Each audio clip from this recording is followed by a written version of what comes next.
আসসালামু আলাইকুম। আশা করি সবাই ভালো আছেন। আজকে আমি দুধ তরমুজের পুডিং কিভাবে বানাবেন সেটাই আপনাদের শিখাবো।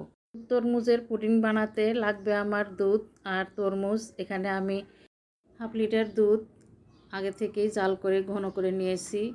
এখন আমি তরমুজটা একটা ছাঁকনির ভিতরে নিয়ে নিব। এই যে আমি সবগুলা তরমুজ এভাবেই চামচ দিয়ে উঠিয়ে ছাঁকনিতে নিয়ে নিলাম। এখন আমি এই তরমুজটা হাত দিয়ে চটকিয়ে রস বের করে নিব। আমার রসটুকুই দরকার, সেজন্য আমি শুধু রসটুকুই বের করে নিব। এই যে আমার তরমুজ থেকে রস বের করে নেওয়া হয়ে গেছে।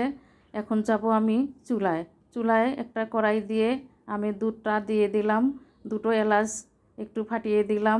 এখন দিয়ে দিলাম 1/3 কাপ সুজি নিয়েছিলাম, সেখান থেকে অল্প কিছু রেখে দিয়েছি, পুরোটা দিইনি। তারপর দিয়েছি 1/4 কাপ গুঁড়া দুধ। এখন দিলাম 1/3 কাপ চিনি।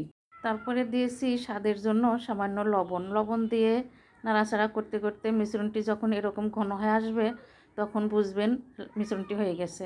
আমার মিশ্রণটি রেডি হয়ে গেছে। আমি এখন বাটিতে উঠিয়ে নেব। বাটির নিচে আমি আগে থেকেই তরমুজের একটু টুকরোগুলো ছড়িয়ে দিয়েছিলাম।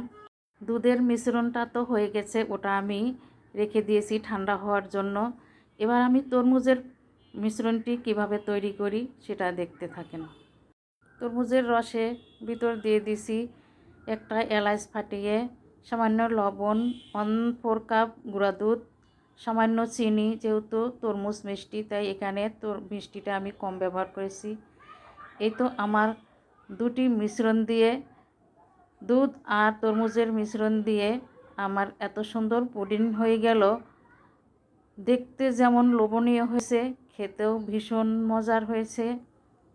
পুডিংটা আমি 2-3 ঘন্টা নর্মাল ফ্রিজে ঠান্ডা হতে রেখেছিলাম, যেহেতু এই ধরনের খাবারগুলো ঠান্ডা খেতে ভালো লাগে।